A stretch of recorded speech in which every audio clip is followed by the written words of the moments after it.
मित्रों, जिसने गीता को नहीं जाना उसका जीवन व्यर्थ है। किंतु आज के व्यस्त जीवन में हमारे पास गीता अध्ययन का समय ही कहाँ है। आपकी इस समस्या के समाधान के लिए इस चैनल पर प्रतिदिन प्रातः 6 बजे क्रमानुसार गीता के एक श्लोक पर वीडियो लाया जाता है। केवल 5 से 10 मिनट के हमारे वीडियो को प्रतिदिन देखकर आप संपूर्ण गीता का अध्ययन पूरा कर सकते हैं। चैनल को सब्सक्राइब कीजिए और घंटी के आइकन को दबा दीजिए। हर सुबह 6 बजे वीडियो आपके लिए उपलब्ध होगा। कीजिए अपने दिन की शुरुआत भगवत गीता के श्लोक के साथ। जो श्लोक आपके पीछे छूट गए हैं उनके लिए प्लेलिस्ट का लिंक नीचे डिस्क्रिप्शन में उपलब्ध है। वहां जाकर आप पिछले वीडियो देख सकते हैं। चलिए आज के वीडियो को आरंभ करते हैं। नमस्कार मित्रों। भगवत गीता के दूसरे अध्याय को हमने समाप्त कर लिया है। कल मैंने आपको दूसरे अध्याय का सार भी प्रस्तुत कर दिया था। तो अब हम भगवत गीता के दूसरे अध्याय को पूर्ण रूप से समाप्त करेंगे परीक्षा के साथ। तो आज के वीडियो में मैं आपसे 5 प्रश्न पूछूंगा भगवत गीता के दूसरे अध्याय को लेकर।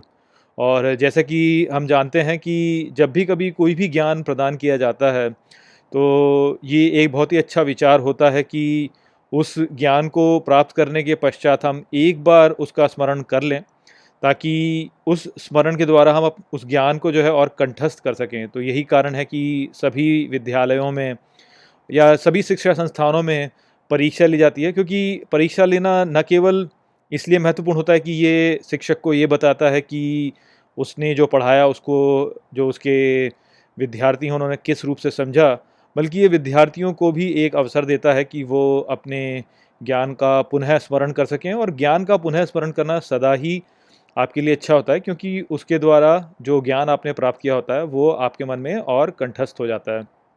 तो इसलिए हर अध्याय के पश्चात एक परीक्षा रखने का हमारा यहाँ पर एक प्रायोजन है। तो आज हम दूसरे अध्याय को लेकर उसकी परीक्षा लेंगे। और यहाँ पर 5 प्रश्न मैं आपके सामने रखूँगा।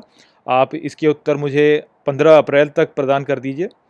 15 अप्रैल के पश्चात मैं, जैसा कि मैंने पहले अध्याय में भी किया, कि सभी जो उत्तर आएंगे उनका मूल्यांकन करके फिर हम निर्धारित करेंगे कि किसको भगवत गीता की एक कॉपी देनी है। और भगवत गीता की जो कॉपी है वो निखिल वर्मा जो है वो आपको प्रदान करेंगे। तो निखिल वर्मा का बहुत बहुत धन्यवाद कि वो जो ये कार्य है उसमें अपना योगदान दे रहे हैं। तो चलिए फिर जो 5 प्रश्न है वो मैं आपके साथ में साझा करता हूँ। इन 5 प्रश्नों के उत्तर आप मेरे को जो ईमेल अभी आपको स्क्रीन पर दिख रहा है वहाँ पर भेज सकते हैं। तो सबसे पहला प्रश्न जो पहले अध्याय को लेकर है वो ये है कि भगवत गीता में ये बताया गया है कि एक ऐसा तत्व है जो कि पूरे इस ब्रह्मांड में या पूरी इस सृष्टि में सभी स्थानों पर व्याप्त है। आपको ये बताना है कि ये तत्व कौन सा है और इससे हम सभी किस प्रकार से संबंधित हैं। तो मैं प्रश्न को फिर से दोहरा देता हूँ कि भगवद गीता में ये बताया गया है दूसरे अध्याय में कि एक ऐसा कोई है जो कि इस पूरे ब्रह्मांड में व्याप्त है। वो कौन है जो कि इस ब्रह्मांड में व्याप्त है सभी स्थानों पर, और हम उससे किस रूप से संबंधित हैं। दूसरा प्रश्न जो है वो है कि श्री कृष्ण ने भगवत गीता के दूसरे अध्याय में सांख्य और बुद्धि योग के बारे में बोला है। आपको ये बताना है कि सांख्य और योग जो शब्द हैं उनका अर्थ क्या होता है और किस प्रकार से वो इन जो दर्शन है, सांख्य दर्शन और योग दर्शन, उससे संबंधित हैं।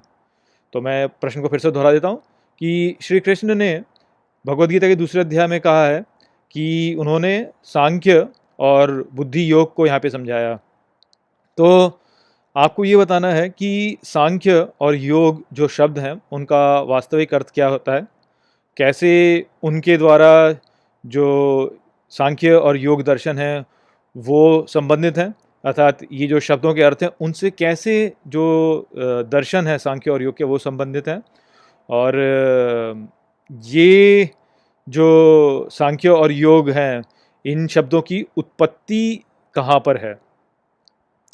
तीसरा प्रश्न जो है वो ये है कि श्री कृष्ण ने भगवद गीता के दूसरे अध्याय में स्थित प्रज्ञ के लक्षणों के बारे में बताया है, और इसको समझाने के लिए उन्होंने कछुआ और समुद्र का उदाहरण दिया है।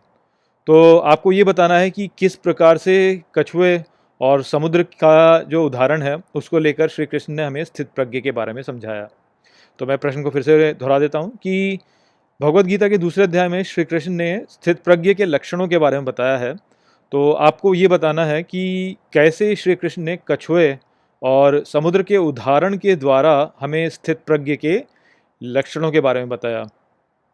चौथा प्रश्न जो है वो ये है कि भगवद गीता का एक श्लोक है जिसको कि बहुत बार बताया जाता है। ये एक ऐसा श्लोक है जो कि बहुत प्रसिद्ध है और बार बार लोग इसको दोहराते हैं। तो आपको ये बताना है कि ये कौन सा श्लोक है और इसका अर्थ क्या है। तो मैं प्रश्न को फिर से दोहरा देता हूँ कि भगवद गीता के दूसरे अध्याय का एक श्लोक है जिसको हम बार बार सुनते हैं, बच्चे बच्चे को पता होता है कि ये क्या श्लोक है। आपको ये बताना है कि ये जो श्लोक है ये कौन सा श्लोक है और इसका जो अर्थ है वो क्या है। पांचवा जो प्रश्न है वो है कि जो दूसरा अध्याय है भगवद गीता का उसमें भगवान श्री कृष्ण ने वेदों के बारे में बताया है कि वेद जो हैं वो कैसे हैं और क्या हैं और वो हमें किस प्रकार से प्रभावित करते हैं। तो ऐसा श्री कृष्ण ने बताया है। आपको मुझे ये बताना है कि क्या दूसरे अध्याय में भगवान श्री कृष्ण ने वेदों को संपूर्ण सत्य कहा है या उन्होंने वेदों को संपूर्ण सत्य नहीं कहा है। तो मैं ये प्रश्न फिर से दोहरा देता हूँ कि क्या भगवद गीता के दूसरे अध्याय में जो वेदों के बारे में श्री कृष्ण ने बोला है उसमें क्या उन्होंने वेदों को संपूर्ण सत्य बोला है या उन्होंने वेदों को संपूर्ण सत्य नहीं बोला है और बोला है कि जो संपूर्ण सत्य है वो वेदों के भी परे है। तो ये 5 प्रश्न थे जिनका कि मैं चाहता हूँ कि आप मुझे उत्तर दें। यदि आप इनके उत्तर देंगे तो सबसे बड़ा लाभ आपको ही है कि आप जो गीता का ज्ञान है उसको अपने भीतर और कंठस्थ करेंगे। और यदि आप मुझे उत्तर भेजते हैं तो क्योंकि मैं चाहता हूं कि आप इस पूरे ज्ञान को पुनः समझें, तो इसीलिए आप आपको जो है इसको लेकर के जो एक पुरस्कार दिया जा रहा है वो यही है कि आपको भगवद गीता की एक कॉपी दी जा रही है। और यहाँ पर ये जो भगवद गीता की कॉपी है ये निखिल वर्मा जो है वो प्रदान कर रहे हैं। तो निखिल वर्मा जी का बहुत बहुत धन्यवाद कि उन्होंने यहाँ पर ये कार्य जो किया है, जो ये उन्होंने एक रिस्पॉन्सिबिलिटी उठाई है यहाँ पे ये करने की, तो उसके लिए उनका बहुत बहुत धन्यवाद। और आप सभी लोगों को जो है भगवद गीता के इस ज्ञान को कंठस्थ करने का यहाँ पे मौका मिल रहा है।